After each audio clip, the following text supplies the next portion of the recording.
lantern lights. Oh, sorry. It's very summery. I was trying to go with a summer theme. Silly me. Wrong holiday. I could put up some Christmas lights if you like.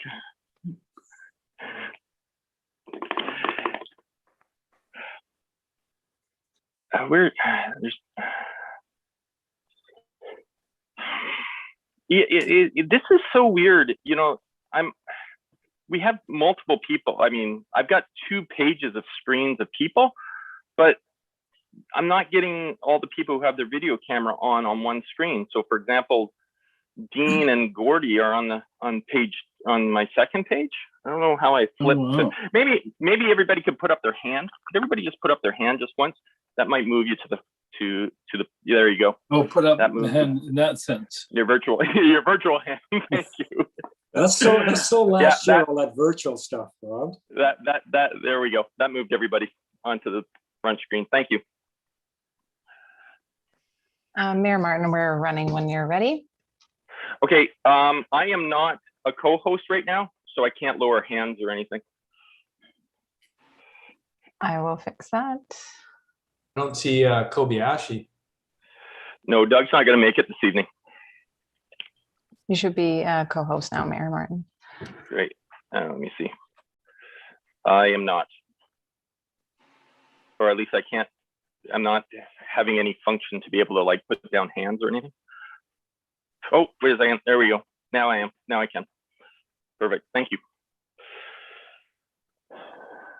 I'm just checking. I'm just going to wait till 6:30 until we hit it. And I'll just let you know, I couldn't adjust my screen, but I am wearing my Hawaiian dress for you. Excellent. Thank you. Oh, there you go. Thank you. Gordy looks like he's wearing a life jacket. Oh, it's a it's a hula hoop or a lei. A lei. Thank you. The only way he's going to get laid, isn't it? Geez. I'm glad we didn't start the council meeting just yet. Yes, but ladies and gentlemen, we are live. Live. A little summer. That's right. Yeah. And you're right. I think that's the biggest thing I've seen for a couple of years. All right, it is 6:30, so I'm going to bring us back, council. So welcome this to the Monday, July 12th regular council meeting at 6:30 p.m. I would like to acknowledge that we are meeting on the shared traditional lands of the Coast Salish people. Looking for approval of the agenda, our short-term, long-term, regular. I don't need a mover and seconder unless there's discussion. There is Councillor Day and then Parkinson. Thank you. It's regarding the near-term and long-term agendas. There are several items on the long-term agenda that are just in the wrong place, including sections for the first quarter, 2, 4, and 5, for the second quarter, 2 and 5, and for the fourth quarter, item number 3 should be, I believe, in the second quarter.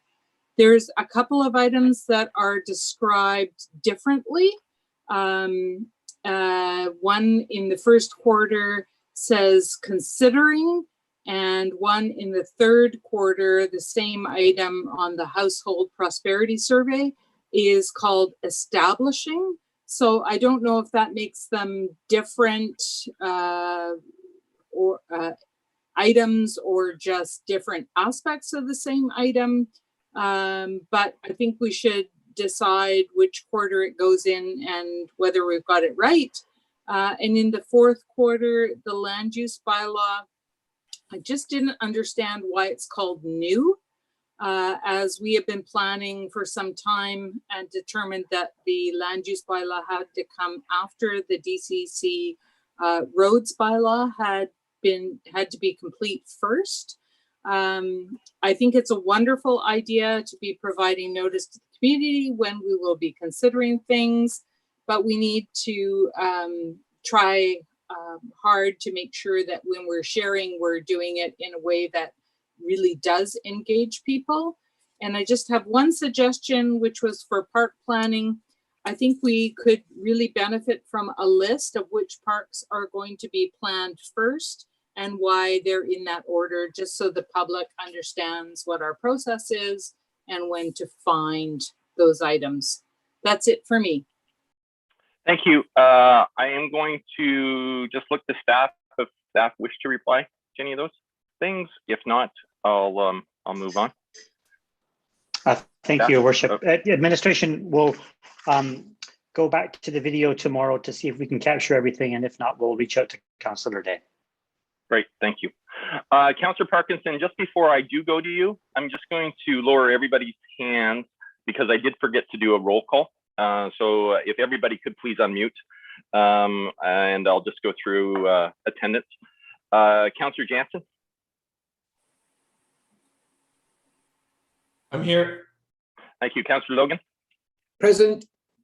Councillor Baxter? Present. Councillor Day? Present. Councillor Parkinson? I'm here. And Councillor Kobayashi sends his regrets. He had another commitment that it was unavoidable. Councillor Parkinson? My only comment on the long-term agenda, item 1, review the master plan priority sidewalk improvements and create a 10-year capital sidewalk plan has been noted as being complete.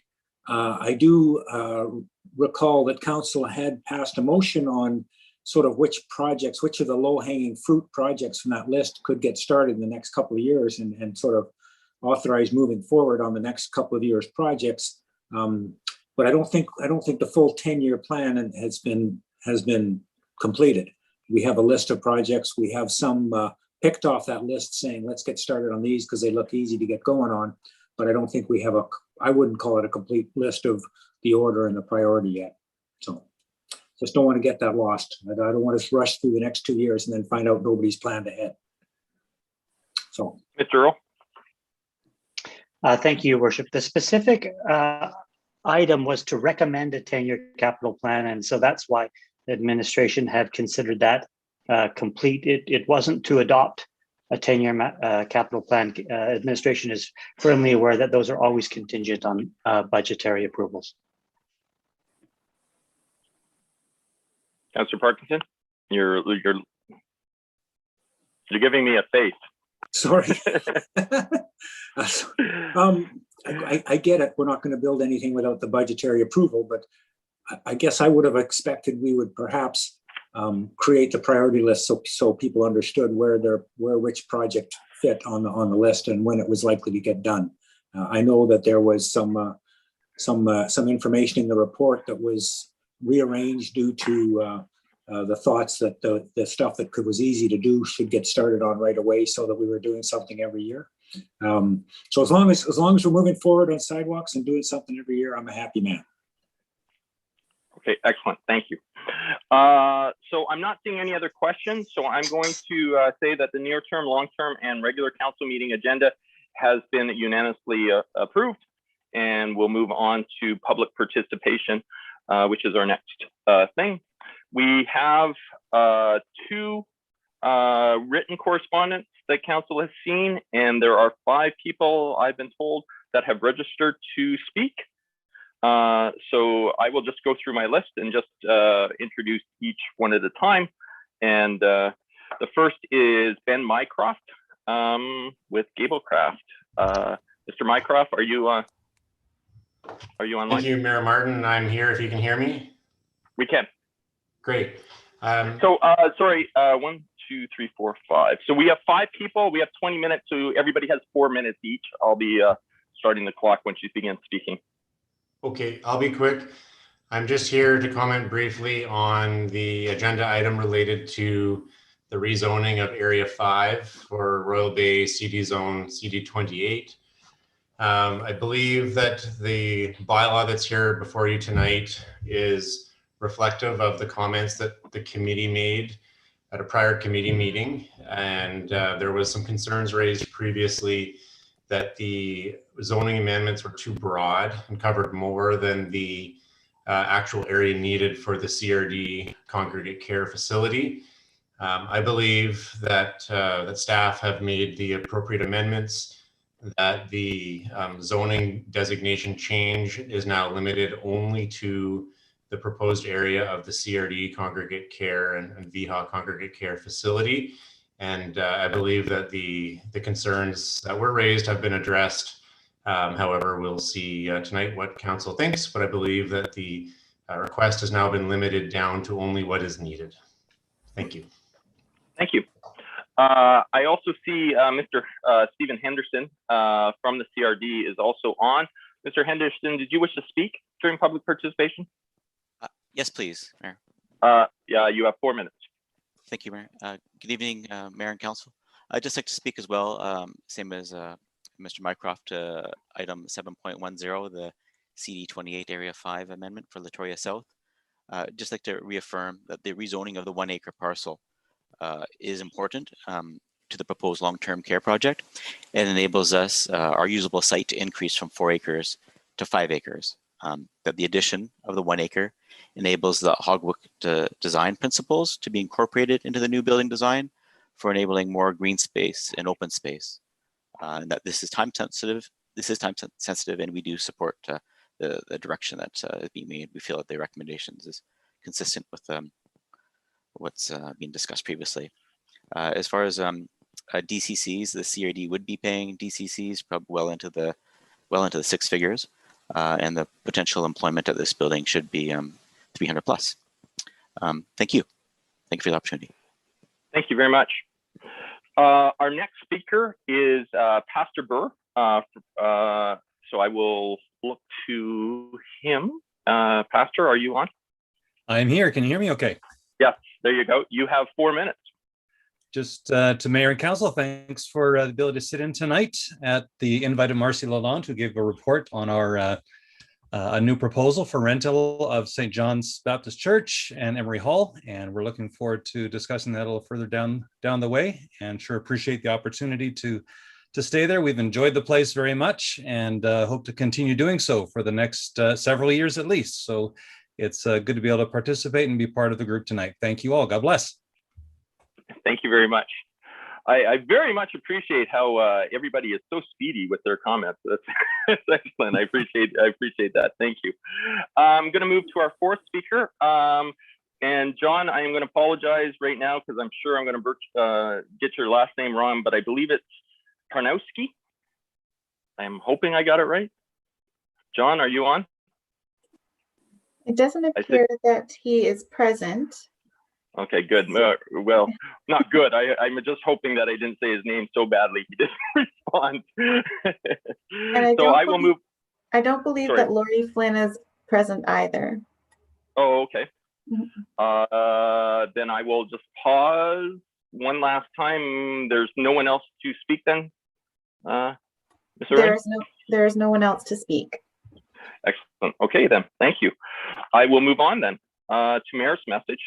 The only thing, just sort of wish to share, I very much appreciate the, we had a lovely service on Saturday for Chief Cassidy. Very much appreciate the public that attended, appreciate that all the council came to the ceremony, and very much appreciated the outpouring of support from the other fire departments, especially here in Lower Vancouver Island. It was spectacular. I know during the ceremony and the Saturday, the town of Sydney Fire Department stepped up to take care of our community. So very much thank you to the town. I will be making a point of reaching out to Mayor Cliff McLean Smith to just thank him again on behalf of it. Also, really want to thank the leadership in the fire halls of Langford, View Royal, Esquimalt, really sort of stepped up to help support us as we sort of went through that process this last couple of weeks, and very much appreciate that we have a large community support moving forward. So that was very, it's nice to see where we are as a community and how supportive we are of each other. I'm going to move on to 5, the adoption and receipt of minutes. I have 5.1, which is the regular council meeting minutes of June 28th. Unless there's any errors or omissions or questions, I will say that these minutes have been accepted unanimously. I'm just pausing. Seeing no hands, that means those have been accepted unanimously. Moving on to 5.2, which is the Waterfront Coastal Process Committee committee minutes for May 27th, 2021. Are there any errors, omissions, questions? Seeing none, I will say that those are accepted unanimously or received unanimously. Moving on to 6.1, there is a correspondence from the BC Museums and the Executive Director for Transportation Investment Corporation.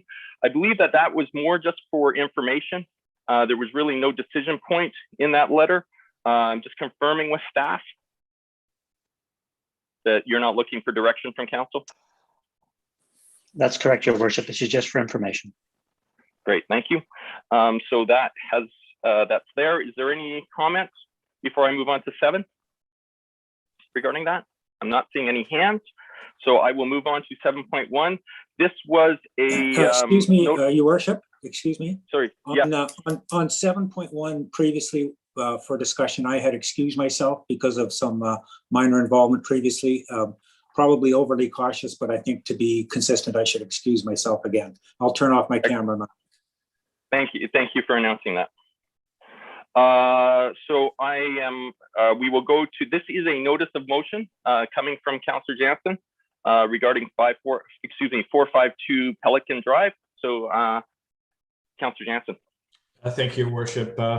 This really just is cleanup. I had every intention of doing this with the previous motion. I thought there was some clarity when we previously discussed this development application. Apparently it wasn't clear enough for staff. So the best course of action was did it by itself.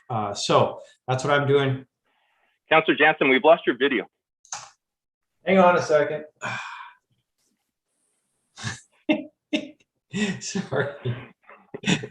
A loose cable. So all I'm asking from this for us to take a decision to return the $500, which was the application fee. Really, the process was prolonged. It was no one's fault. It was just an extended process based upon having to divvy up part of it that had to go to the variance committee and part of it that had to come to us. So I felt it prudent that we consider a refund.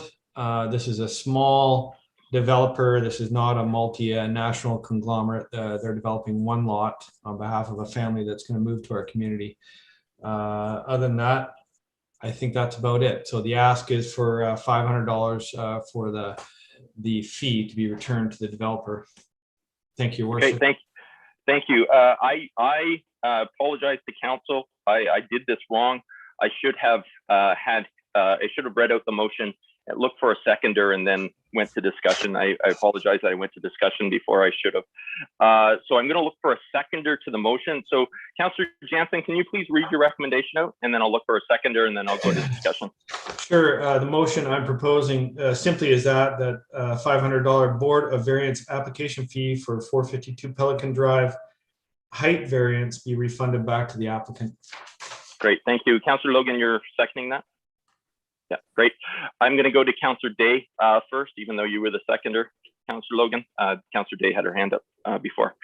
Councillor Day. Thank you. You would note in our package on page 31 is the report that came forward to us. And it does note the first sentence of the second paragraph in the summary, that the reduced rear yard setback request was granted by the Board of Variance on February 23rd. So it isn't that they paid the money and didn't get anything out of it. It's just that it also needed to come to council for the height variance issue.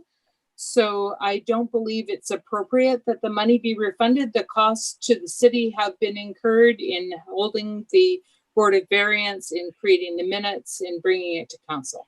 Thank you. Thank you. I'm going to clear hands. I'm not seeing any other hands for discussion, so I'll call the question then. Those in opposition, please raise your hands. Councillor Day and Mayor Martin oppose. The motion passes. Moving on to 7.2, this is the official Community Plan 2021 housekeeping amendment. There are two recommendations that we're going to need to move. There are two motions, and I see that Councillor Park for our minutes. Please note that Councillor Parkinson has returned to the meeting for 7.2. So we do have a recommendation from the July 5th Committee of the Whole. The first recommendation, do I have a mover to that, or would somebody? I'm happy to read the motion if the mover doesn't wish to read it. Councillor Parkinson. I'll move it. Should I read it? Sure. That's just for what I'm moving then is the recommendation that staff proceed with the official Community Plan 2021 housekeeping amendment process and draft a corresponding bylaw amendment, which includes consideration for the following. Number one, inclusion of recently completed policy work in the area of demographics, housing, and parks and open space, including update to the implementation table in section 16, actions and timelines. Number two, improving implementation clarity by including more prescriptive language. And number three, add housing supply figures to complement key areas of local need. Great, thank you. Do I have a seconder to that motion?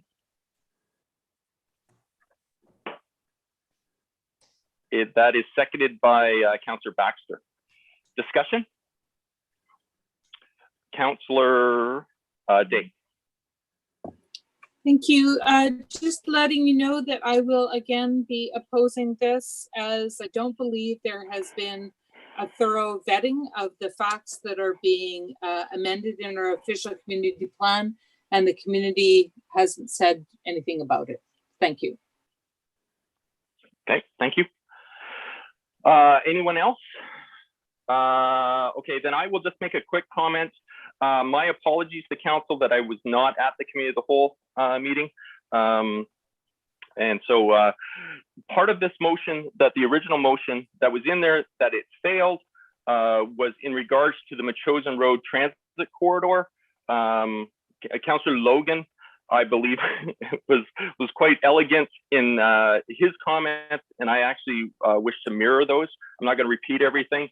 But I do agree, and I do agree that council should be looking forward, and the Machosen Road corridor is an important aspect of the transportation corridor of the long-term success of Colwood.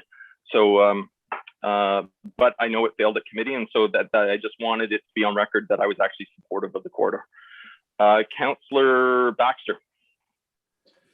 I'd just like to ask your worship the question, how do we get rapid frequent transit on Machosen Road when the best we could manage, if we tried hard, was maybe 3 lanes? That would be an engineering question and not a policy question.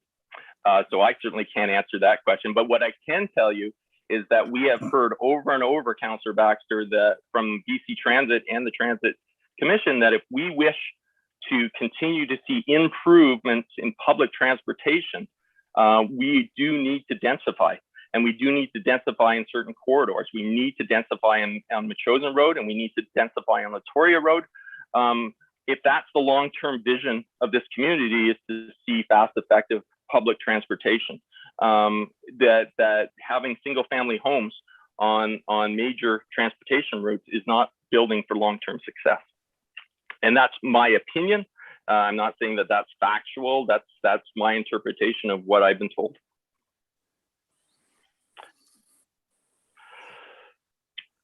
Anyone else?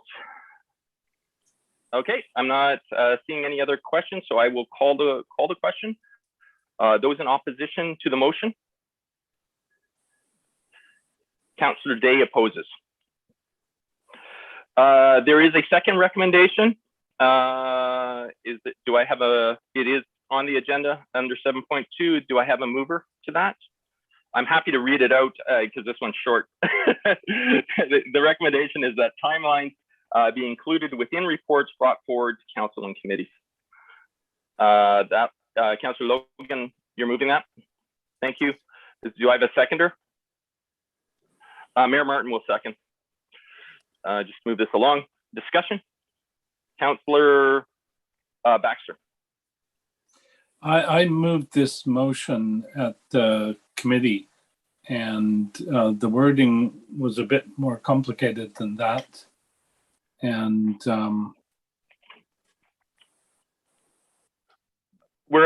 just, so if you have a better motion, I'm sure we could look to an amendment.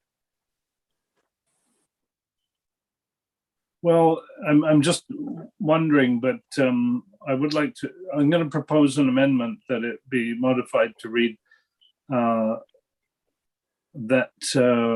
where reports are on a process that still has a number of steps to go, that a timeline diagram be included.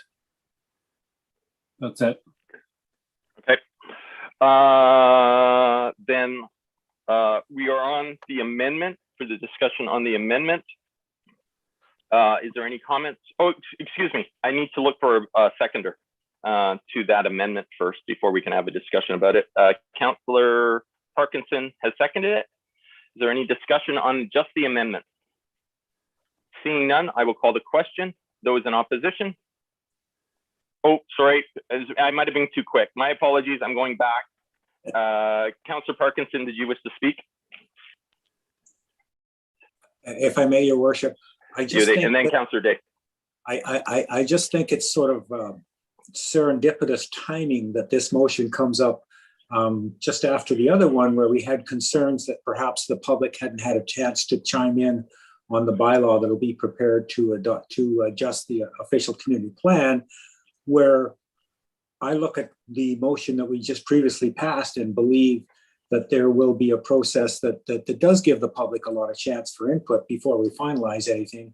So with this motion of Michael's, I think we would have that information in front of us, and we'd probably all be more comfortable that either yes, the input from the public is scheduled and will come, or no, it's not. We better be a little more careful. So I support Michael's motion. Okay, thank you. Councillor Day? Thank you. I'm having a little trouble with knowing exactly what the motion is, but I am generally supportive of this idea that we're trying to get to where we have some clarity. So I had that where reports are on a process where a number of steps to go, and then everybody started talking and I hadn't got the rest of it yet. We can go to staff. Okay, so what we have is that where reports are on a process that still has a number of steps to go, that a timeline diagram be included. Okay, perfect. Thank you. Anything else, Councillor Day? No, I think it's a good idea. Thank you. Councillor Baxter? The reason I've asked for this amendment is because I know how report standard formats work, and if there are no steps to come, I imagine staff desperately trying to work out how to draw a timeline of something that has no steps in it. And this is to ensure that they're only required to provide a timeline when there is a timeline to be included. Excellent, thank you. I'm not seeing any other hands, so I'm going to call the question just on the amendment first. Those in opposition? Nobody opposes. That leads us back to the main motion now, because that becomes part of the main motion. Any other discussion? Seeing none, I will call the question. Those in opposition? Nobody opposes. Moving on to 7.3. This is the Allendale Roads retaining wall consideration. This is a recommendation from the July 5th Committee of the Whole meeting. Councillor Parkinson? Yeah, I would move the recommendation that a development variance permit be authorized for issuance, which would have the effect of relaxing section 2.1.20 of the Colwood Land Use Bylaw number 151 to increase the maximum height of retaining walls from 1.2 meters to 2.5 meters on the property located at Lot B, Section 67, the Esquimalt District, Plan VIP 22075, PID 003-307-549. Great, thank you. Do I have a seconder to that motion? Mayor Martin will second that. Discussion? We'll clear hands. Discussion? Seeing none, I will call the, excuse me, Councillor Day.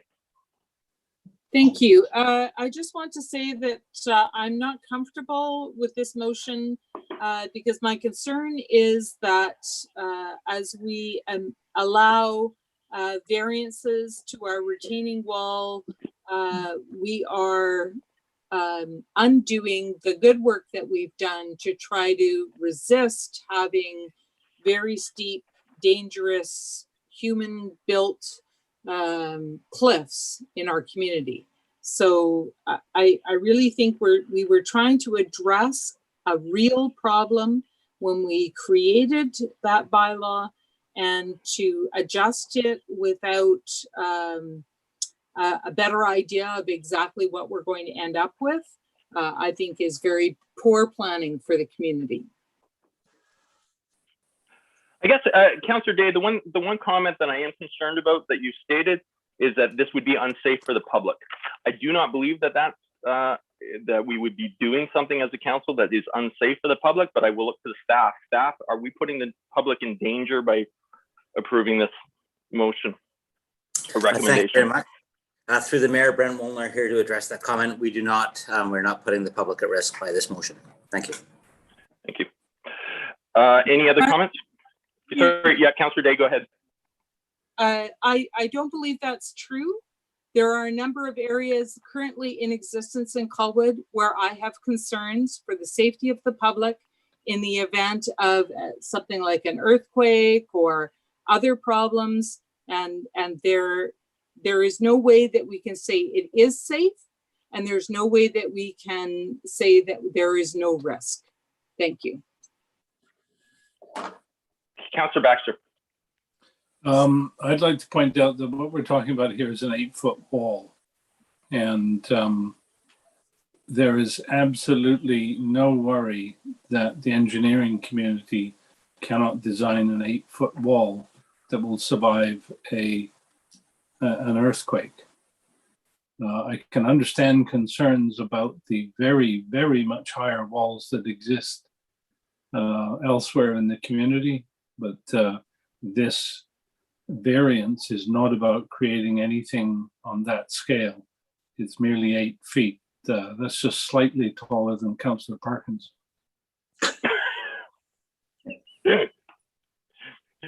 Okay, thank you.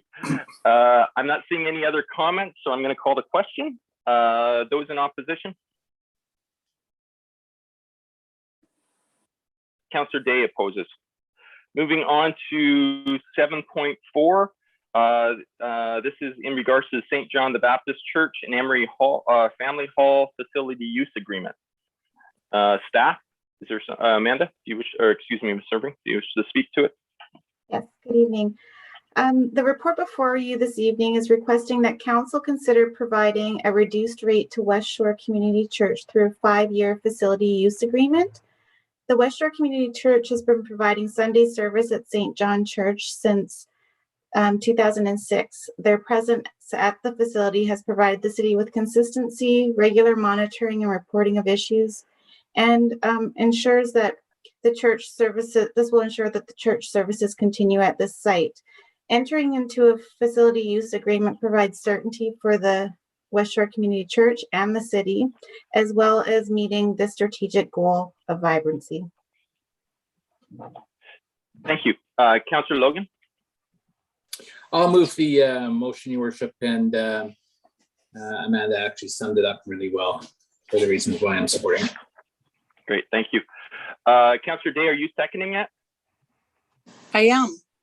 Great, thank you. So Councillor Day is second. I will go to discussion. Councillor Logan has said that he's good. So, oh no, Councillor Jansen then. Oh no, excuse me, Councillor Day, you wish to comment. You were the seconder, so I'll let you go next, and then Jansen, then Baxter. Thank you. I just wanted to comment that I've been involved quite a lot with the church, and I can just attest to the benefits to the city for having good long-term tenants who understand the issues there and report out regularly. I think it's highly beneficial, and I'm looking forward to the extra access that the community has because they're there. Thank you. Councillor Baxter.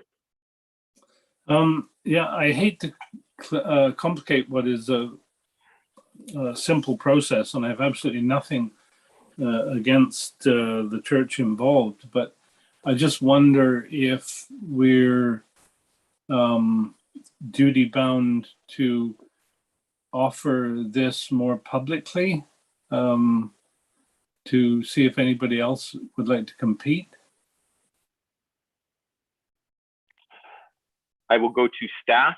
Staff, does anyone have an opinion on the question that Councillor Baxter has asked? Mr. Earl? Thank you, Your Worship. And through to Councillor Baxter, anytime that the city has a long-term tenant in which wishes to enter into a long-term agreement at the scale that's in this document, I think the process of this public meeting would suffice for public commentary. This is not exclusive use of the facility. It's use on these dates for a reduced rate. Thank you very much. I'm good. Thank you. Councillor Parkinson? I was just going to argue with Councillor Baxter, but since he's good, I'm good. Okay, thank you. Councillor Jansen? Thank you, Your Worship. And I think it was partially answered by Mr. Earl, but this doesn't prohibit us from booking other events, Amanda, as far as weddings and what have you, outside the defined hours? No, in the past history with this, we have not ever had to rearrange anything for weddings or anything like that. Generally, they're on Saturdays, so it's all worked out. Great, thank you. I'm not seeing any other hands, so I'm going to call the question. Those in opposition? Nobody opposes. Moving on to 7.5. This is Rachel Busky, our economic. Mr. Mayor, you have Pastor Burr on. I'm not sure if he had anything you wanted to add or say. I'm sorry, who? Pastor Burr is still on the line there. I'm not sure if he wanted to chime in or not. I can just chime in quickly if that's okay. Thank you well, very it much. Isn't normally, but since Jansen decided to go ahead. I'll just Didn't say want thank him to you. have to wait through our meeting. I won't be long. This won't be a long sermon at all. All I want to say is thank you very much. It's truly a blessing to us and our little group to have access to the space and to have the rate that we do. It makes it not only just possible for us, but very affordable and able for us to plan. And so that's a great blessing for our group. And we do look forward to staying there and getting back in there as soon as possible, and look forward to hearing when that would be. Right now, we've been enjoying outdoors, as many other churches have, but when we can get back in the space, we will, and we'll continue to look after it, keep it clean, and do whatever we can to make sure it stays a vibrant place for the city. Thank you very much. Thank you. Appreciate that. Moving on to 7.5 now, Rachel Busky, our Economic Prosperity Coordinator. This is in regards to the Colwood Garden Society 2021 request. Is there a staff member who wishes to speak to this? Your Worship, unfortunately, our program coordinator is dealing with some technical issues and asked me to step in. She sent me her notes, so I'll proceed. The city has received 3 requests from the Garden Society. The first is to install a shed in the community garden for the storage of garden tools and equipment. The second is a request for a dedicated accessible parking space in front of this, in the front City Hall parking area, as well as an access ramp from the requested dedicated accessible parking space to allow wheelchair access to the garden beds. Regarding the request to install a shed, the Garden Society license agreement allows the Garden Society to store tools and any potential dangerous items or materials in a shed in a secure locked structure prior to written approval by the city. So staff have no concerns about that. Regarding a dedicated parking space and access ramp, the Garden Society has asked for these changes to support gardeners who use mobility devices to access the elevated planting beds inside the fenced garden area. These are adjacent to City Hall in the front parking lot. To provide immediate wheelchair access, City proposes an alternative solution that the gap between the concrete curb stops and the gravel car park onto the west side of the fenced garden be widened to allow the passage of wheelchair and other mobility devices. This would allow gardeners who use mobility devices to access the garden beds by joining the gravel path at the top. That's the southeast part of the garden. This solution would cost approximately $200 of staff time, which can be accommodated from existing budgets and happen relatively quickly. For the city to install an access ramp at the city's front car park, the cost to the city is estimated to be approximately $2,000 with an additional $400 of staff time. The city staff are suggesting that the Garden Society's request to construct a permanent dedicated accessible parking space and ramp inside the southern parking lot in front of City Hall be considered for funding in the next budgetary cycle. I'd also note that there's an additional option if council wanted to proceed with that more formal ramp in the front. The finance department has advised that contingency funds are available in 2021's budget to make that happen sooner than 2022. With that, that concludes my introduction. Thank you. Thank you. Councillor Day. Thank you. I'd like to move the recommendation.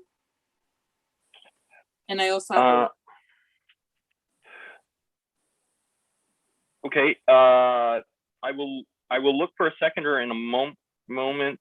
So just for clarification, so in regard, okay, no, that makes sense. I got it. Okay, so I may have a seconder. Councillor Logan has seconded it. Councillor Day, go ahead. Thank you. I just wanted to ask that the Intermunicipal Advisory Committee on Disability Issues be consulted, as they have tremendous expertise in creating ramps that work for all different kinds of mobility devices, because it can be very different using crutches, for example, as opposed to a scooter or a wheelchair. And a manual chair is very different from an electric chair. And we've had a lot of work that we've done. I actually enabled an accessible parking spot and a ramp at the District of Highlands. And that took a lot of perfecting to get the firmness of the gravel sufficient to not get your wheelchair stuck, basically. So I think they have expertise that could be very beneficial, and I'm sure they'd be happy to help. Thank you. Thank you. Councillor Baxter.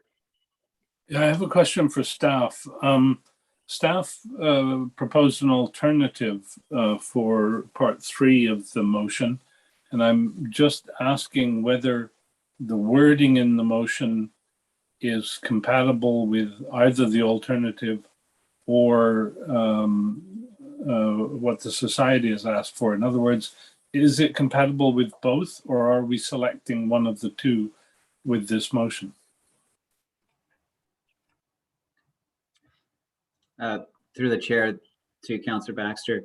As I understand it, the Garden Society's ideal scenario would be the creation of the more formal wheelchair and accessibility device ramp at the front of the City Hall with a dedicated parking space. What the staff recommendation that's been moved would see that potentially be completed in 2022 after a positive review through the budget deliberations. The staff's alternative would be the immediate creation of an access space through the back, through the gravel area, which is likely not as high a standard for accessibility mobility aid users. So that hopefully clarifies staff's recommendation relative to what the Garden Society is asking for. With respect, that answered a different question. The question I asked is the motion that we are in the process of coming to a vote on, is it compatible with both alternatives you've just outlined, or only one of them? And if so, which one? Forgive me, Mr. Chair, if I could have the motion repeated. Sure, yeah. So the motion right now, as it reads, is that the Colwood Garden Society requests to install a shed at the community garden be authorized, and that staff create a wheelchair accessible passage from the gravel parking lot to the west side of the community garden, and further that the Colwood Garden Society's request to construct a dedicated accessible parking spot and access ramp inside the southern parking lot in front of City Hall be considered in the next budget cycle. Thank you, Mr. Chair. So once again, the motion before council would see that temporary alternative be implemented immediately, and the formal ramp be considered as part of the 2022 budget cycle. And as I said, I think that deferral of the final ramp is something that the Garden Society would rather see not happen, and that we implement the ramp sooner rather than later. And as I mentioned, since this report was drafted, conversations have been had with the finance department that indicate if council did want to proceed with this in 2021, the contingency budget should be able to cover it. Okay, sorry for being a bit slow there. I think I have it now. Thank you very much. Great, thank you. I will comment next, or I have a couple questions. One, in regards to the shed, where, and perhaps they already have liability insurance. I'm just curious about, is the city at any financial risk from a liability standpoint with the shed being on it? And the second thing is, how do we ensure that the shed is taken off when it begins to fall apart? And how do we as a city have the ability to direct the Garden Society if we no longer find that the shed is visually acceptable, for example? How do we have those controls? Could staff comment, please? Thank you for that question, Mr. Mayor.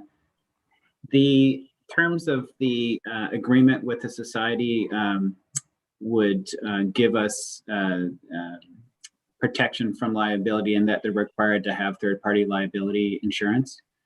So we expect that to cover off any concerns with respect to risks associated with the new structure.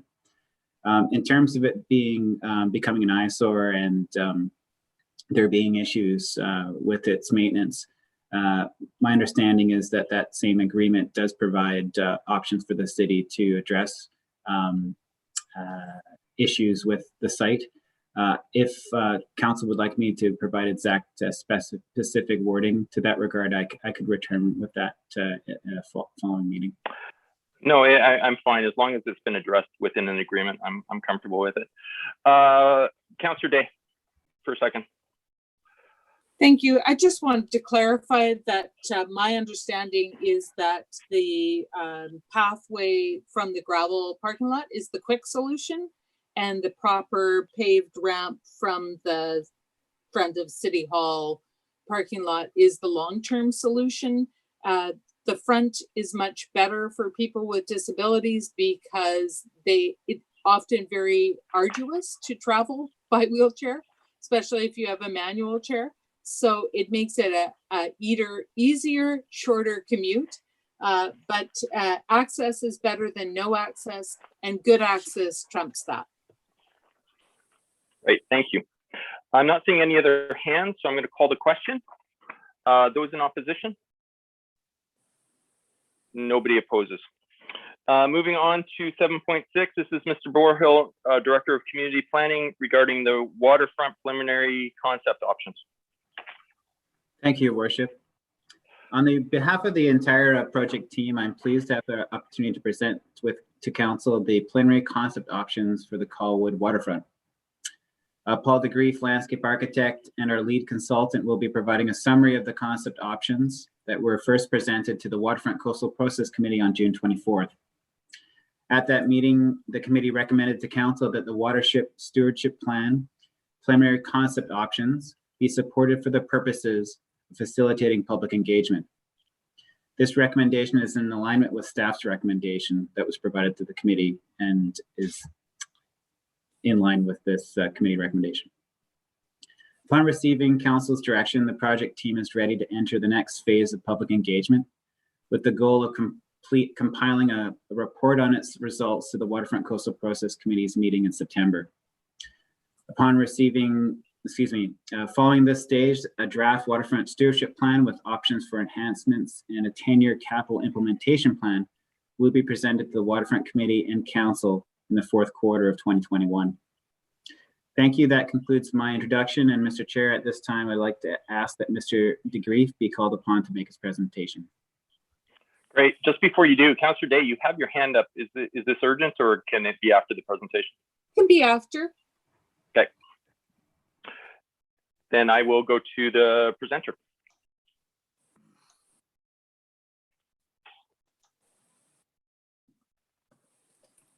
Oh, you were sharing it and then you just unshared it. Sorry about that. Hi, good evening, Mayor and Council. Just trying to get my video going and unshare it, so I'll get it back up here.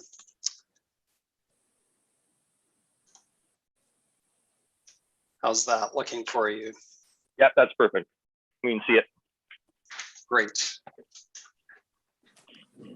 Okay, good evening, Mayor and Council. I'm delighted to be here, beautiful summer evening in Victoria, to share the next stage in the project evolution on behalf of the team, the project team. I will just note that this presentation will be an abridged version of the presentation that was given to the Waterfront Coastal Processes Committee a few weeks ago. Councillor Baxter and Councillor Parkinson are breathing a sigh of relief. It was a rather long presentation, but I'm going to focus on sort of the bigger ideas and some context, and then speak to next steps, and hope that the pictures speak 1,000 words with respect to the concept options. So it'll be a little quicker here this evening, but hopefully gives you an overview. And having said that, I am more than willing to respond to questions and elaborate as required.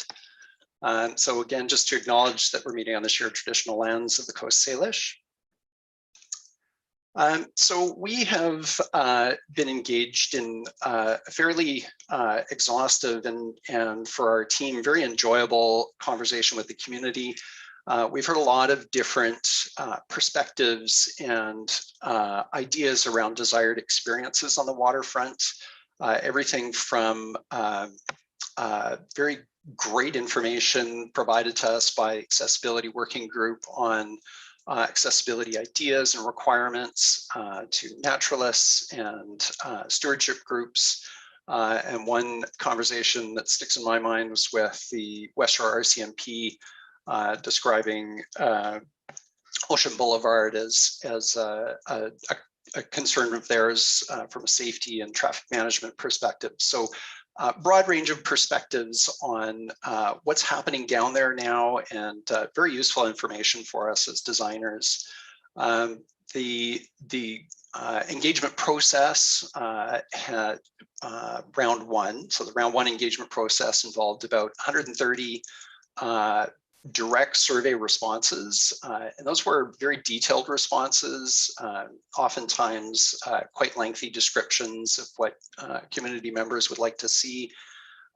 We made 9 presentations to committees, First Nations and Council, and then a range of other stakeholder meetings with stewardship groups, and they were all in-person presentations. So it's been a very enjoyable process speaking with your community and learning about the desires of what your community would like to see down there. So I've done my best to summarize the key themes that we've heard from the community. The first centers on environmental protection and enhancement, and that was a recurring theme. It really didn't matter who we were speaking with, which interest group we were speaking with. That was a recurring theme. Improved access and accessibility and vehicle access to Cobourg Peninsula remains something that that seems to be really important to the community. Celebration of First Nations heritage and culture, again, something that just kept surfacing in conversations. And then, of course, a range of amenity improvements desired by the community, everything from just more garbage cans to help control garbage, and to washroom facilities at the north end of Cobourg Peninsula. So as a designer, taking all of those ideas and sort of the voice of the community, and it's our role to try and convert that into an image, an identity for the Colwood waterfront. And a few images that came to my mind, places that I visited when thinking about Colwood and how it's moving forward. Moonstone Beach in California and Deception Pass State Park on Whidbey Island, just across the Salish Sea. Both really wonderful examples of enhancing ecosystems while at the same time providing amenity for people and acknowledging that people are a legitimate part of the landscape. And doing it in ways that that are complementary and not degrading one or the other. I've got an image of the Victoria Harbour there as well. The Victoria Harbour is part of a migratory bird sanctuary, the same as Esquimalt Lagoon, but a much different context, very urbanized context. Yet the City of Victoria is starting to implement habitat enhancements on the shoreline at places like Laurel Point Park and Songhees Park. And so even in a highly urbanized context, it's possible to enhance environmental conditions and do it in a way that's complementary with human use. So our design team is very optimistic that we can achieve that along the Colwood waterfront.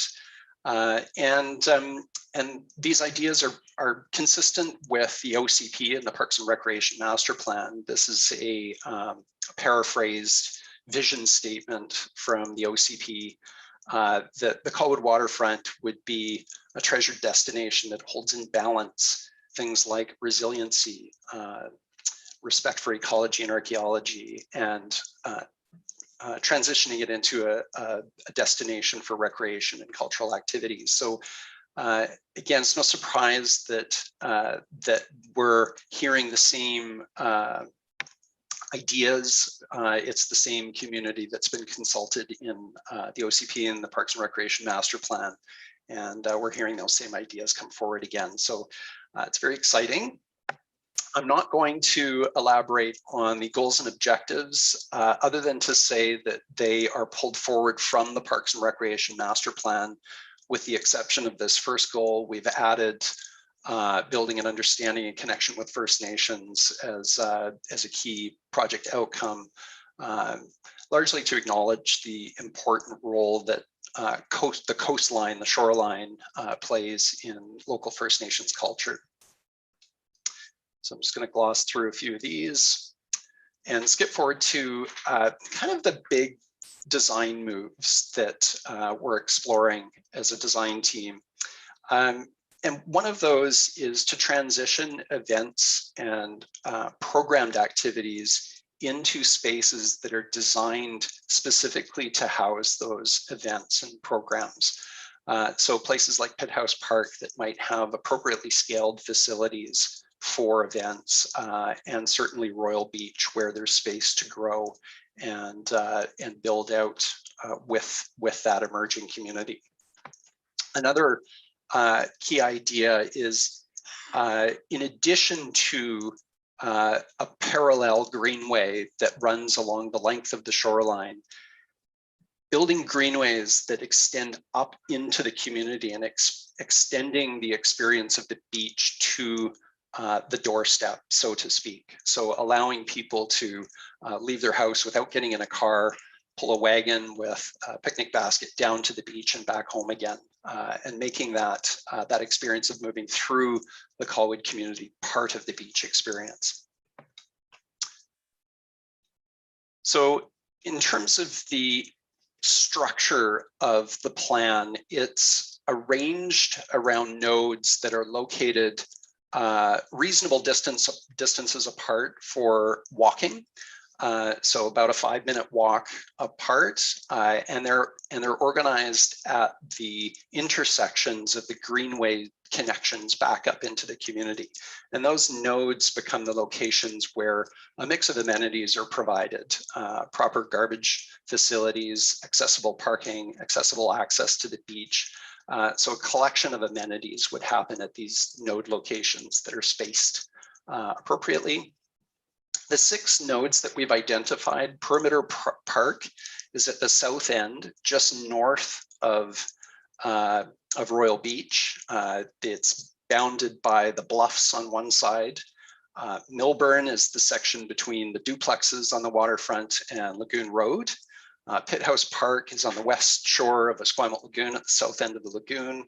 South Beach is more or less the southern half of Cobourg Peninsula. Riflery Berm Crossing is about halfway up, and Cobourg North, the north end of Cobourg Peninsula. So those are sort of the 6 loosely defined study areas. Each one has a set of diagrams associated with it. Again, I'm going to make the assumption that you've had a chance to peek at these and think about them. I'm more than happy to elaborate on any one of these, but each one has a set of diagrams associated with it that suggests the design intent conceptually for each section. And then just moving forward to next steps for the project. As Ian mentioned, our intent is to take these conceptual design options that we're expecting to, because now we've actually presented a picture to elicit a response. In some cases, we may not get the design quite right, and we'll elicit a response that requests for change, which is great. That's what we want. So we want to go back to the community for this round 2 of engagement and hear how the community responds. We'll adjust as necessary. We can quickly and efficiently adjust the concepts. And then beyond the next round of engagement, we will look at priority projects, we'll cost those, and then propose a recommended timeline for implementation. That gets packaged in a report later in the fall, and we'll be presenting that back to council.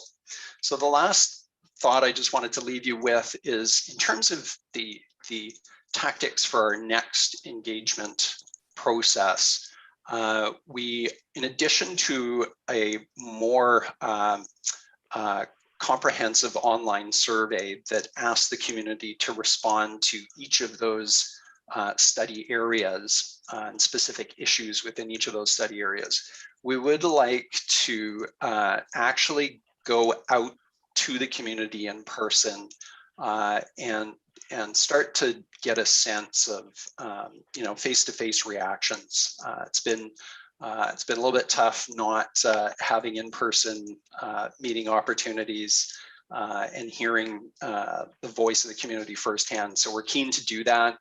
Might take the form of pop-up events at the beach and certainly key stakeholder meetings. And we're beginning the process of setting those up already. So thank you for your time. And again, happy to answer questions or elaborate as required. Thank you. Thank you for your efficiency on that.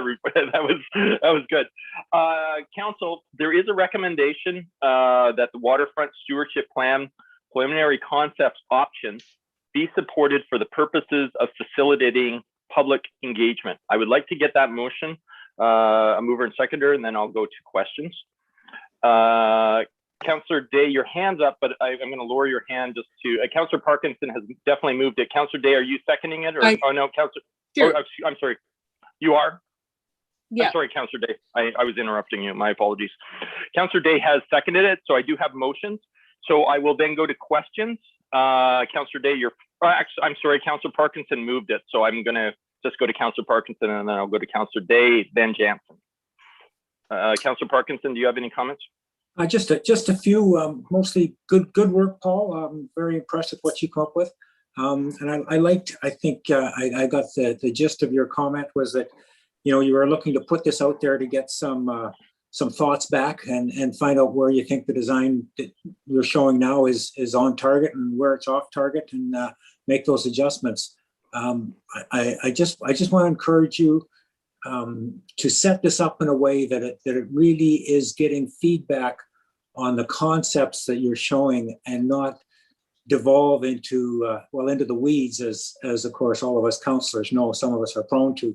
I think at this point in the project, it's really just a question of, are we on the right track? Do we want to trail along it, and what do we do with bikes and cars and the like, and not sort of, should this parking be parallel or 45 degree or something like that. So I know you're skilled at this. I want to encourage you to get the right kind of feedback, and before we get further down into the details of the project. So thank you very much. Thank you, Worship. Thank you, Councillor. Thank you, Councillor Parkinson. Councillor Day. Thank you. I'm very encouraged by the plan.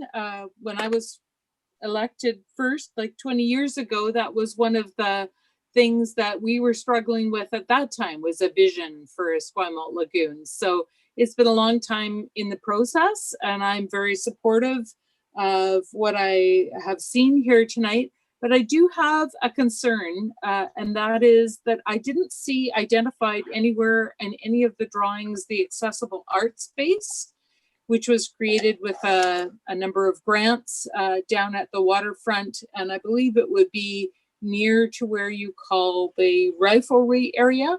I'm just wondering, did you miss it? Do you need to know more about it, or what's its status?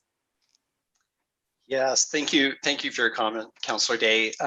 It was brought up in a previous meeting, and I did blush a little bit, I'll admit. It is located really close to the degaussing shelter that we're proposing. And the interesting thing about that location is there's actually a fairly generous amount of space in front of the structure that we're proposing that would be required, and it would be fully accessible. So I do need to go back and look at the garden and how the facility is currently set up, but my suspicion is that we would be improving access around that area and then designating appropriate parking. One of the interesting things that I heard at the accessibility working group meeting was the provision of handy dart parking, or that kind of vehicle, which is very similar in size to a food truck. So there could be a really great opportunity to have a dual purpose type of surface there, where we're providing parking for handy darts, and at during licensed periods of time, they would also double as food truck locations. So some ideas emerging around accessibility and how we do that in key locations at these nodes. Yeah, it's an important area, and the parking has been really difficult there because it isn't a finished surface. So how do you delineate it? I mean, there are signs, but they generally have been ignored. And I think it would be very difficult to share the same space, because when the food truck is there, I think people with disabilities would want to still be able to use handy dart. So I know it's not an easy thing, but that was a very cherished, it was in fact, first accessible amenity that we were able to bring to Colwood. So thank you. Thank you. Paul, would you mind just dropping your or stop sharing your screen so that I can see everybody? Thank you. Councillor Jansen is next. Thank you, Worship, and thank you to the committee members for their work on this, and Mr. DeGraff. This is lots of food for thought. Just a couple of tidbits. Is there going to be, and maybe Councillor Parkinson or someone might be able to answer this, but is there going to be congruity between this plan and whatever comes from the Transportation Committee? I'd hate to think that we sign off on something here, and then next thing you know, we're overruling it on the transportation side of the shop. Is there a staff member who would like to answer that question? Thank you very much. We have had internal discussions about the interface of these works. Sorry, Brent Warner speaking through the chair. We have had our internal discussions about how these works will interface. We're more than pleased to follow the lead of the Ocean and Waterfront Committee as it relates to the surrounding community, and then work with that to build some of the transportation objectives from that. Hope that answers your questions. Yeah, thank you. I just want to, I'm hoping we're all talking. That sounds great. The greenway that's defined there, is this just big picture thus far, or what? How are we defining that greenway, Paul? Or is that just notional? Like, I mean, is that hard surface, or is that crush, or can be whatever the hell we want, or what? Great question. So one of the driving considerations, and it flashed up on the screen there very quickly, is adaptive design. And you may notice the perimeter park section we're proposing as elevated boardwalk. And one of the reasons for that section being unique in its form is because it's constrained by the bluffs. So we're expecting, some change to happen there over time in how the sediment is moving, and having a boardwalk on piles allows some of that to happen without impacting the trail. That can be surfaced with a fiberboard. The CRD is using fiberboard on their bridge structures now. It's much better for wheeled devices, accessibility devices. So some great options there. In terms of the other surfaces, particularly on Cobourg Peninsula, as we start to see the effects of climate change become more pronounced, our design team has indicated, and some of the work that Ian's doing on the shoreline as well with other consultants is indicating that we're likely to see the Cobourg Peninsula overtopped more frequently. So I would certainly be interested in looking at a crushed aggregate pathway as opposed to an asphalt pathway. And it's interesting you raise that, because it's not actually an item that I've explicitly discussed with staff yet. But I'm personally a big fan of aggregate pathways. I think they work very well for multi-use paths. And one of the big reasons for that is I'm a cyclist. I ride a road bike, and when something is paved, I tend to go very quickly. And for a multi-use path where people are enjoying the waterfront, enjoying the scenery, you're apt to have more conflict in that situation. So anyway, it's a great question, and I think that this is one of the refinements that we'll need to look at. That's great. I love your description about how each zone might have unique characteristics that impact the design. So that's awesome. The last piece, Your Worship, engagement. And I was heartened to hear that you're going to set up possibly some pop-up opportunities down there, because I think sometimes we become ethnocentric a little bit and believe this to be our own patch of wonderful natural beach area. But the reality is, and I've been down there, and so many of the people I talked to down there have migrated from as far as Oak Bay and Saanich. So it really is a gem that services the region. And despite what we may think, I believe that those opinions are relevant as well. And these are some of our park users as well. They may not be constituents, but they certainly, we invite them to come and use this beach. So that's it. Thank you. I guess that's more of a statement. Thank you, Your Worship. Thank you. Then I will go next to Councillor Baxter.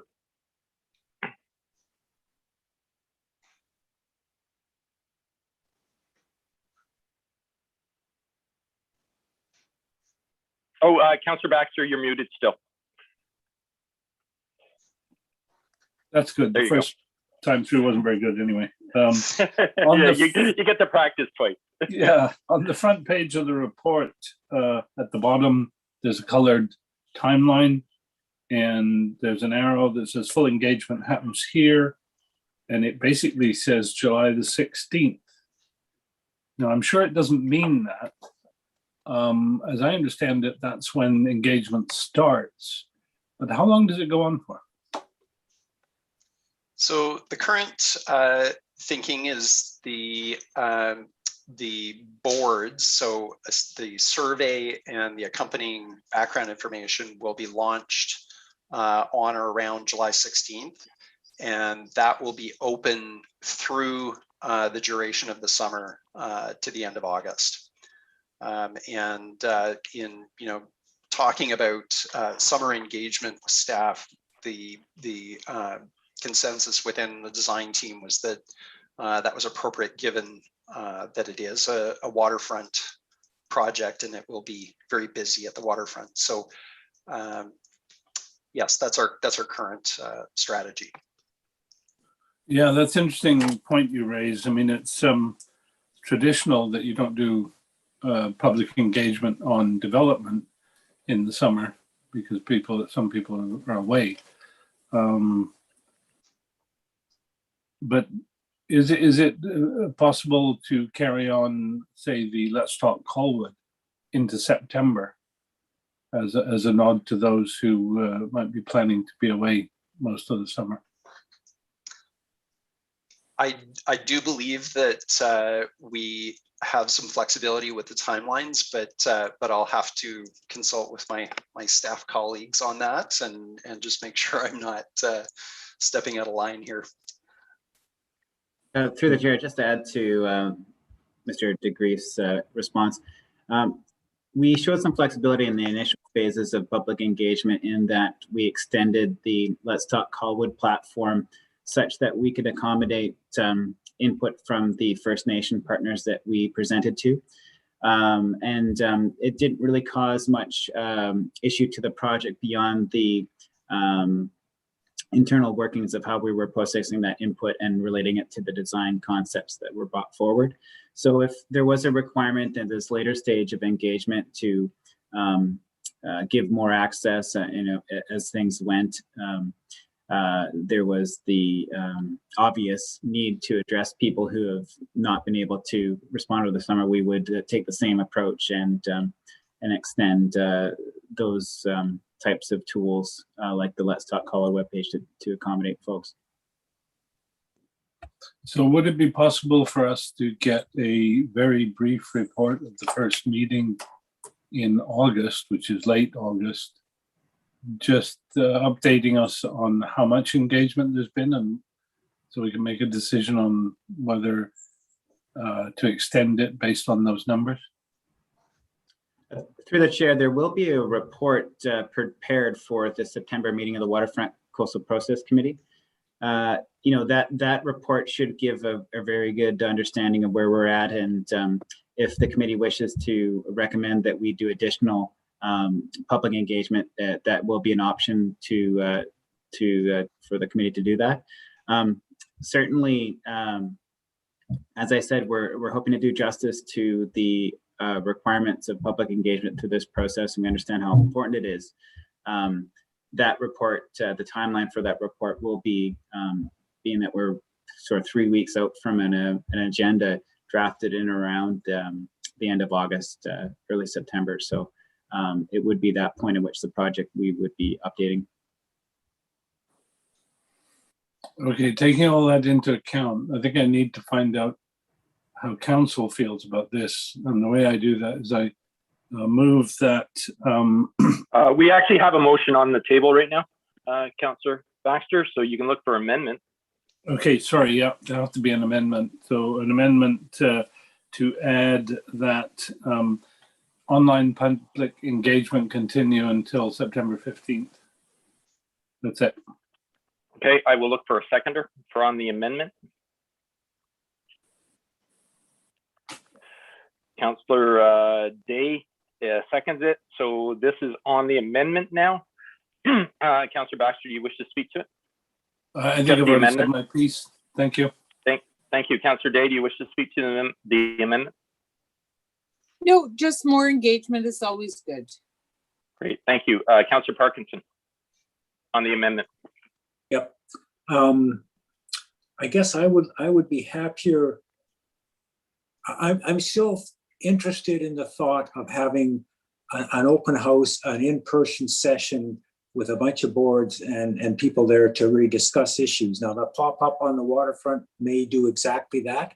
I want us to get this right. And if that means we take a little bit longer and have a few more steps to really get out of the public what they have to say, I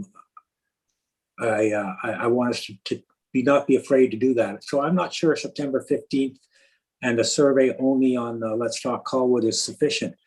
I am, however, confident in the staff and the consultants in, you know, they know of what I'm speak and they know how to get that, and they'll have their own level of confidence of have we mined the public for all the information or all the responses that we need. I'm quite prepared to sort of leave it in their hands and for them to come back to us with a suggestion saying we think we can get more information or we should get more information, more so than give a final date, which again I think is a little perhaps too early. So my approach is going to be not to support this motion, but to look to our staff and consultants to really be able to look us all in the eye and say, we've got as much public input as we could possibly get, and here's what they're telling us. That's where I want us to be at the end of this. Okay. Thank you, Your Worship. Thank you. Thank you. I'm going to go to Mr. Earl in a moment, but I don't, the amendment that's on the table right now, I don't think it means that it stops September 15th. It means that it should continue at least until that date. At least that's how I interpreted the motion, but I will look for clarification. Mr. Earl. Thank you, Your Worship. Your clarification may have solved it for me, but administration is deeply desirous to get robust public communication on this issue and would very much appreciate Council's blessing to go substantively beyond September 15th if that's what's required. Okay, thank you. Councillor Baxter, may I just check with you, was your amendment,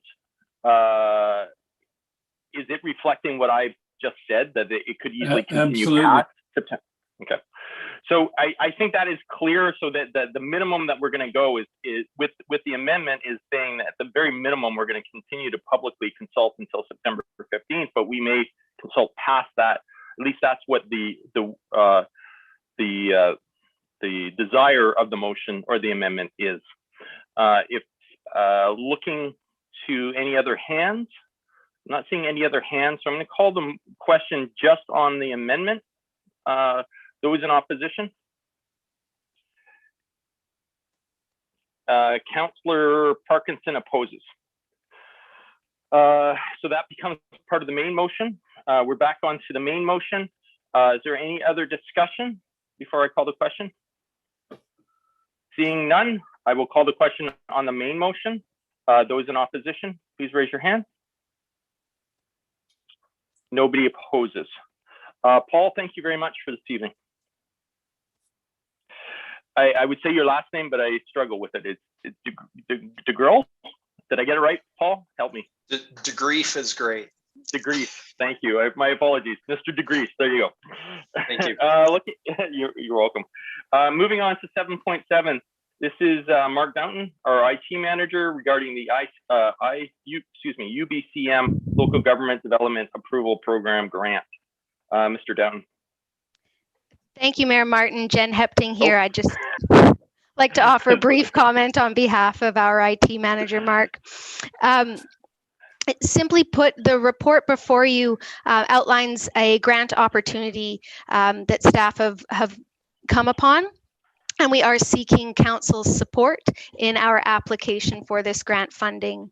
Bit of brief background, as council is well aware, the city has underway purchase and implementation of software to support municipal business processes, including that pertaining to land management, development, permitting.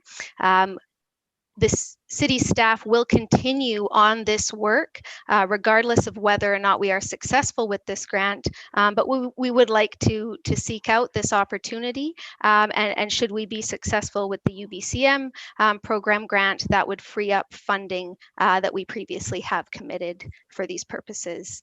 Happy to answer any questions. Otherwise, we do have a recommendation before council for consideration. Thank you. Great, thank you. So yeah, the recommendation is that the application for the UBCM Local Government Development Approval Program grant for a municipal business process systems be supported, and that the city provide overall grant management.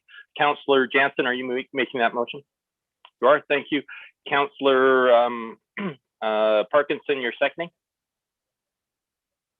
Yes, I am, Your Worship. Great, thank you. I will go get back to Councillor Jansen. Do you have any comment? No. Councillor Parkinson, any comment? No. Councillor Day. Oh, Councillor Day. Thank you.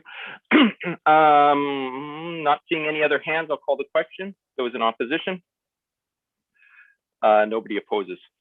7.8, this is Ms. Hempting, our Director of Finance, regarding a financial update. Thank you, Mayor Martin. Council, you have before you a very brief financial update. Staff are working on a comprehensive Q2 update that we will be bringing forth next month.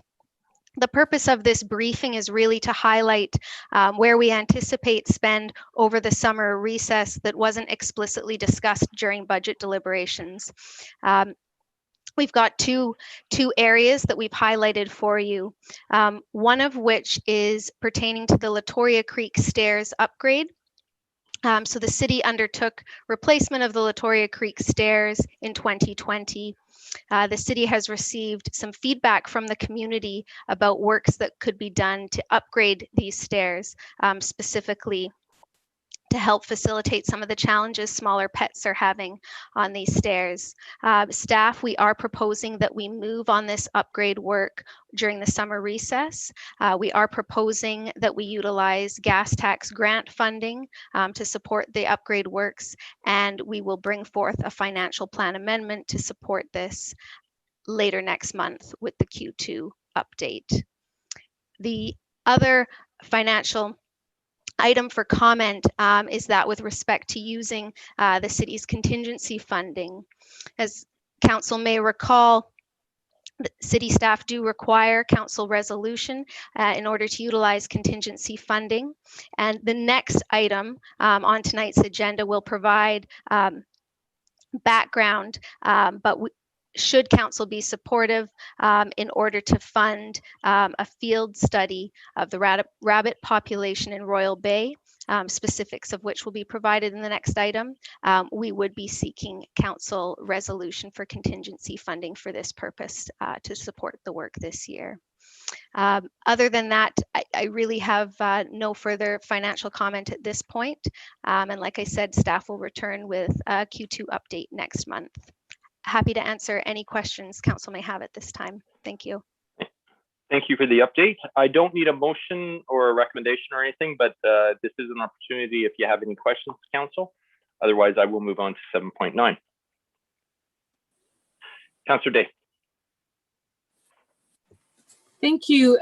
It does seem like rather a big ticket item to look at the rabbits in Royal Bay. I do know that we want to do it right. So I certainly would support the use of the funding to give us a really excellent baseline to start from. But I'm just curious if any other alternatives have been considered. Absolutely, through your worship, Councillor Day, thank you for that question. We agree on that, which is in part why we have a separate item of business for consideration on this item, which is up next, 7.9 tonight, to provide a little more background, and council may make a recommendation in support of that work at that time. Great, thank you. I'm not seeing any other hands, so thank you for the report. I'm going to move on to 7.9, which is John Russell, our Public Works Service Coordinator, budget request for RP Bio Consultant regarding the rabbit population in Royal Bay. Is there staff who will be speaking to this? I'm not sure if John's on. Mr. Russell, are you on? Hello, through the chair, Mayor Martin. Thank you for the opportunity to speak tonight. And so after the last discussion with council, where we were tasked with investigating 5 specific aspects of the rabbits in Royal Bay, we've been working with registered biologists to find out the approximate cost of getting all of this information together in the form of a comprehensive report for council. So through this process, we've learned that field work will be a really important aspect of this, to map the rabbits, to understand where they are, and to provide potential management options should council decide to move in that direction. As a result, we would need a budget of $60,000 to move forward with this in the near term. Thank you. Great, thank you. Discussion. I have a question. Well, actually, Councillor Parkinson, I'll let you go first. Councillor Parkinson, go ahead. I think, like Councillor Day, that number rots my socks. I mean, $60,000. I don't know how many rabbits. There's a lot of rabbits, but if there's 1,000, which there probably isn't, that's $60 a rabbit. Before we do anything, just to talk about maybe doing something. I can't go there. I'm sorry. I just can't spend $60,000 to scratch your heads to say, yep, we've got a rabbit problem and here's some choices. And I don't really have a better idea. You know, as a kid, we used to get, I think it was 10 cents a gopher tail for, to help eradicate gophers. That's obviously in the dark ages. We don't do things like that anymore, built up subdivisions. So I'm sorry. I know we asked for this, but I struggle with it big time, and I'm not there. Sorry. Thank you, Your Worship. Thank you. I'm going to go next, and I'm reflecting the same values as Councillor Parkinson.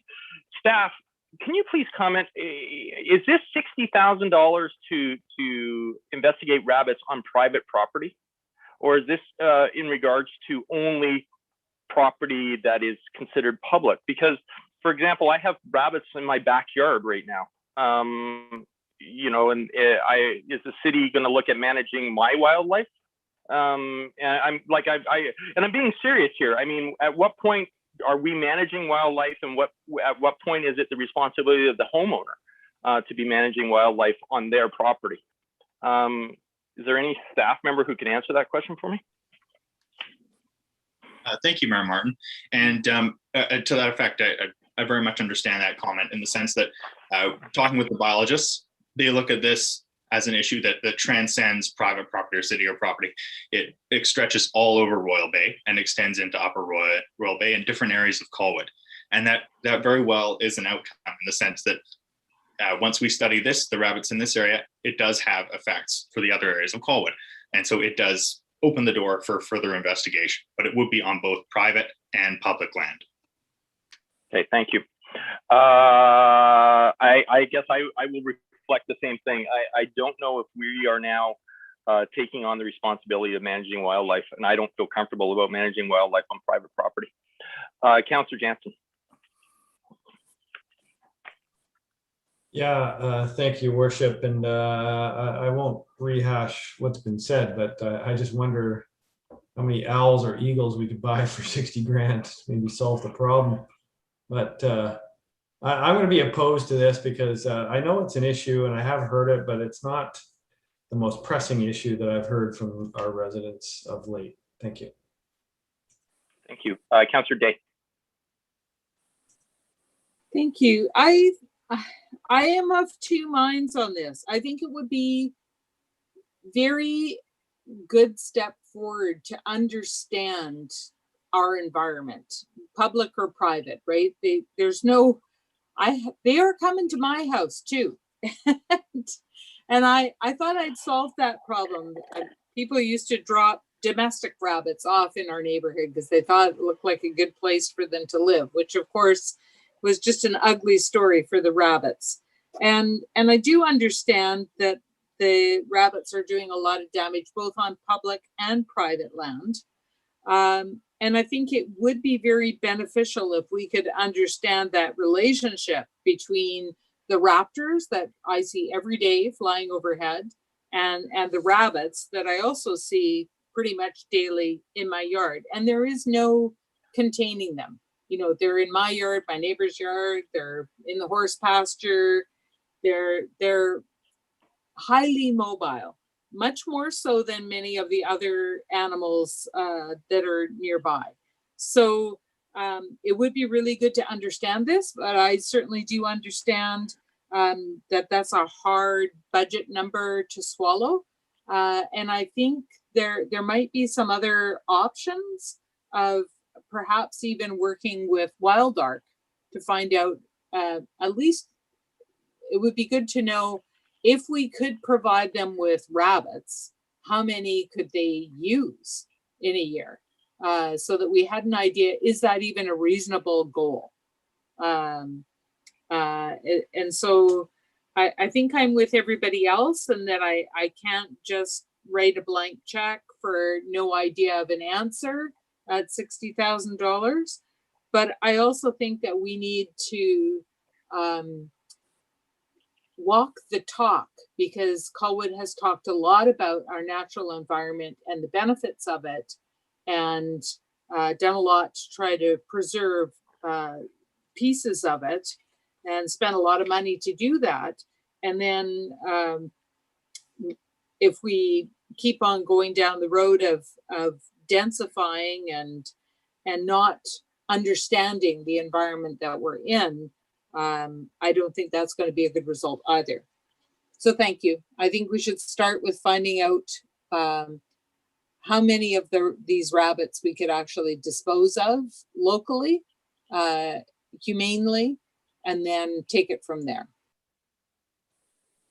Councillor Baxter and Logan.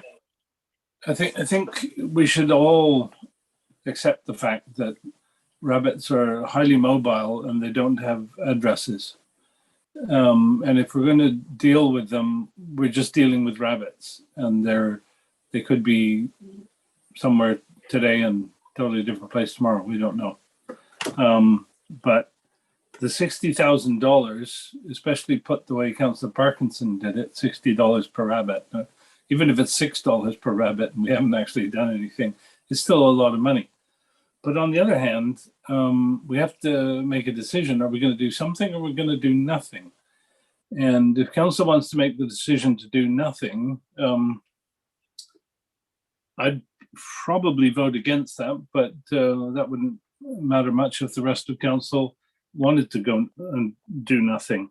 On the other hand, if we're going to do something, is it the case that we have a choice of taking an uninformed shot at it and then seeing if it works, and then take another uninformed shot at it and see if it works?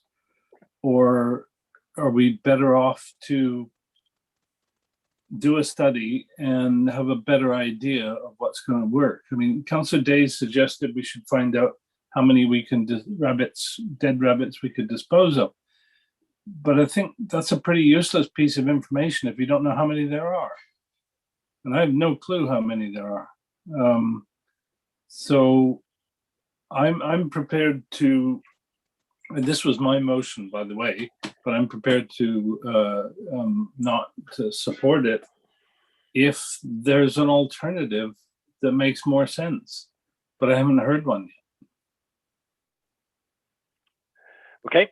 Perhaps Councillor Logan has one. Councillor Logan, you're next. Well, no, I'm struggling too, and I don't think there's any debate that there's a rabbit issue down there, and it's just, and I'm not sure that we really need to study it, frankly, because we know that there's a rabbit issue. We just need to decide if we're actually going to deal with it, I think, as Councillor Baxter had alluded to, and I think we have an obligation to. And I think we should be spending this money to address the problem down there. My issue, I guess, is, I wonder what the liability is on the city if we don't do something. It is damaging, and they're in parks digging holes. We got little rugrats running around, and that are bound to get hurt. And plus, these little critters, although cute, are doing a lot of damage to private property as well as public. So, it's sometimes we can study the crap out of stuff and come up with no resolve. And I think sometimes we just need to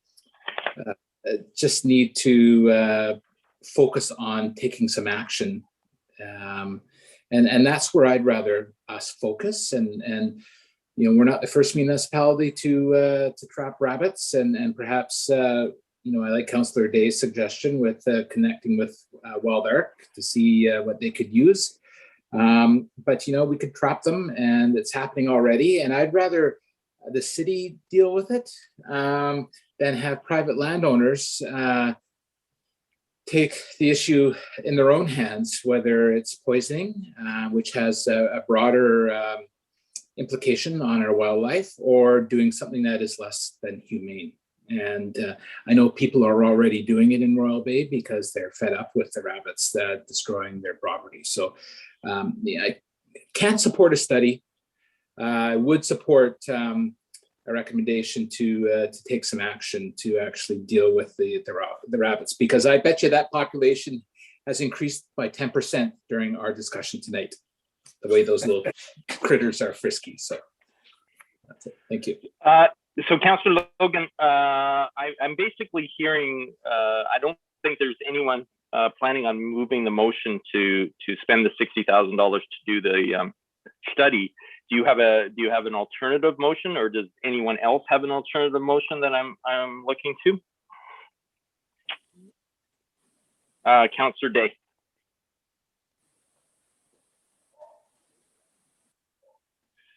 Councillor Day, sorry, you're muted, Councillor Day.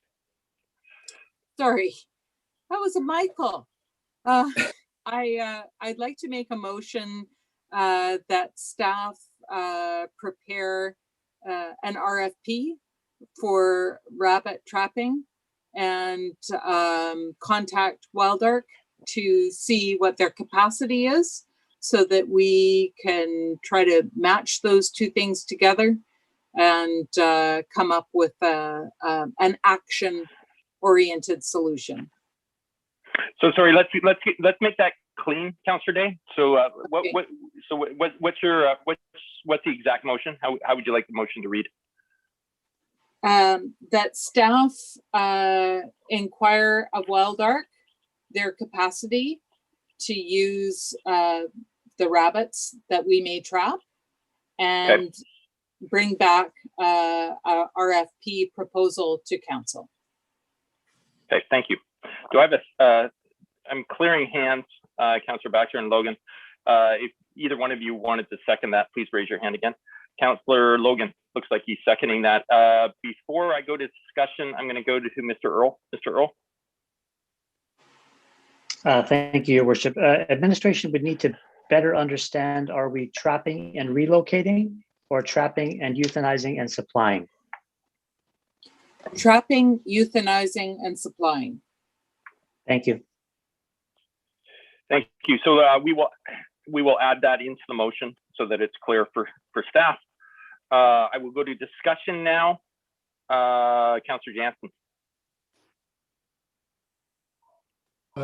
Thank you. I was hoping that something would be included in there is that RFP specific to Wild Ark, or is that going out publicly? I'm not sure of the intent. I believe my intention is that staff would bring that back.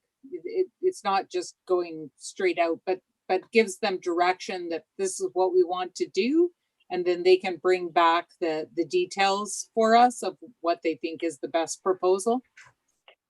Okay, so it's not just about Wild Ark, it's about come back with some alternatives. Am I understanding that? Perfect. And I do want to make sure that I know in your first attempt, Councillor Day, you mentioned trap and relocate. I'd be remiss to support something that didn't include a call option too, if that's felt to be the more. Yeah, that's in the motion, Councillor Jansen. Right, thank you. Great. Any other discussion? Seeing none, I will call the question. Those in opposition?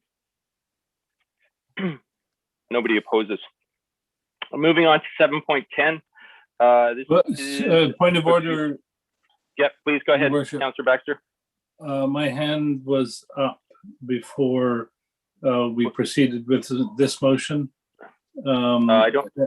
And that was to make another motion. Oh, okay. No, please go ahead then. Okay, I move that staff be asked to bring us costs per pole to erect raptor resting poles in Royal Bay. Does anybody need an explanation of what that is? I don't believe so. I'll look for a seconder. Councillor Day seconds it. Is there any discussion? Seeing none, I'll call the question. Those in opposition? Nobody opposes. Okay, I'm going to move on to 7.10 now. Just pausing, just making sure I'm not missing anything from anyone. Okay, 7.10, this is Dennis Carlson, our planner, regarding CD 28 zone area 5 amendment, Latoria South. Actually, this is a recommendation from the June 21st committee of the whole meeting.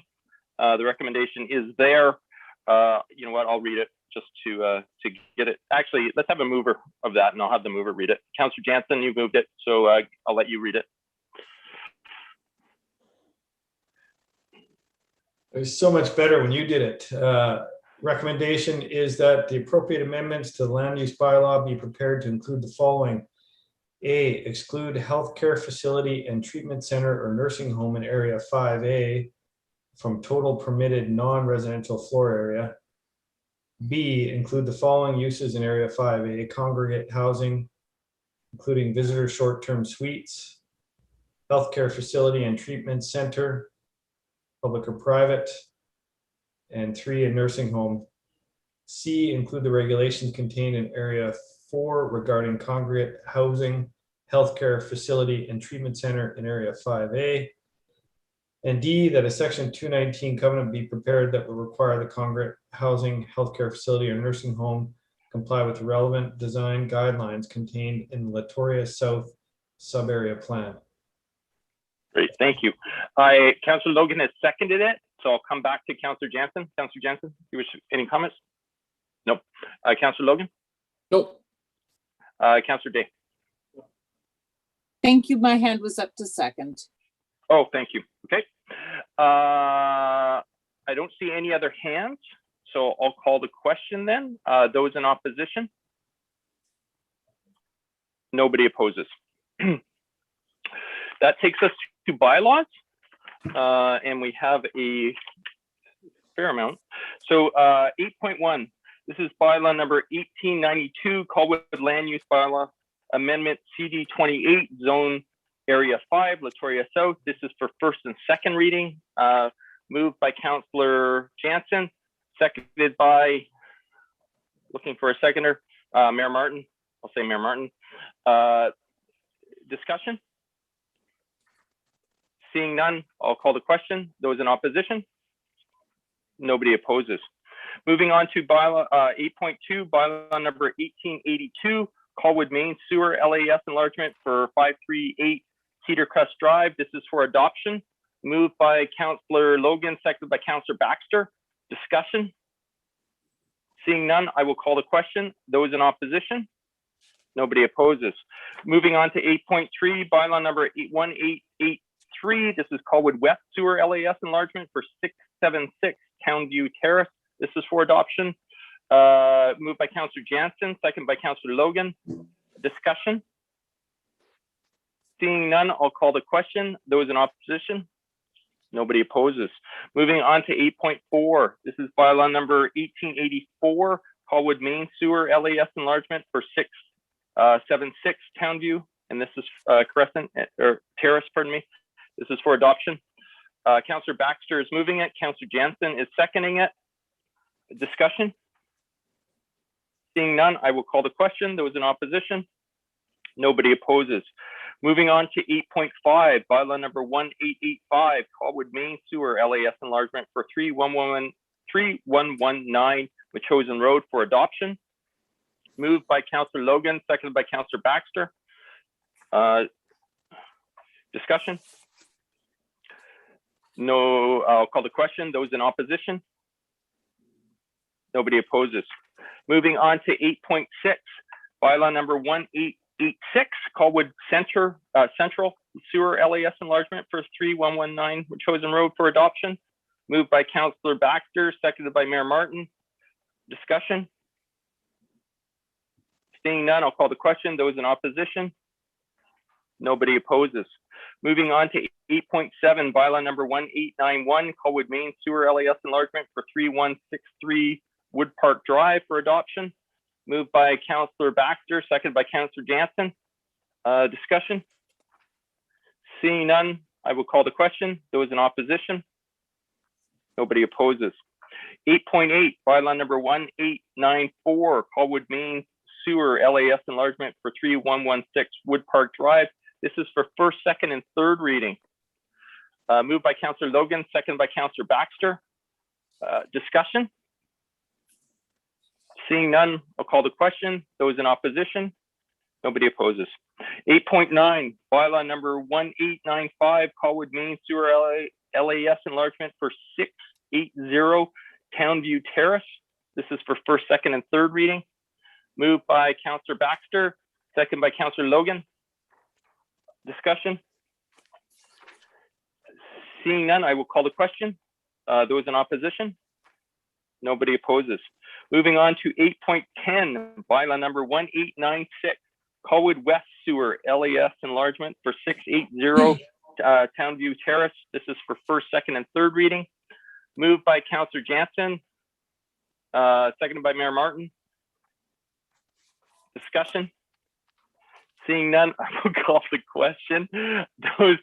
It's like a horse race. I'm just getting ready for everybody's got their finger ready for to beat Gordy tonight. So before we get there, we're still on 8.10, bylaw number 1896, first, second, and third reading. Those in opposition, please raise your hands. Seeing none, that motion passes. Councillor Jansen gets in there. But before I go to adjournment, for the public's notice, we are taking a summer break now, so we will be back at the end of August. I would wish everyone a very safe summer. Make sure you stay hydrated. Make sure you wear a hat. Looks like we're going to have a beautiful summer this year. I very much appreciate the work that this council has done through the winter and spring. I know it's been a long, hard working job for all of you. And I very much appreciate the time and energy that you have all put into this. I was sharing this with some other people, and I apologize that I'm taking a couple minutes, but I think it's important. I sincerely am sorry for the first-time counselors on this.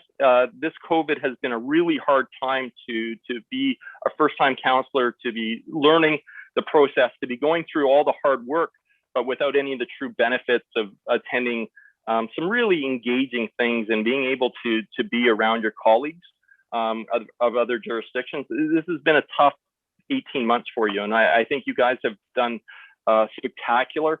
I very much appreciate all the work that all 6 of you have done over this year. So thank you so much. Enjoy your break, and we'll see you hopefully fresh and bushy-tailed in September. So Councillor Jansen has moved a motion to adjourn.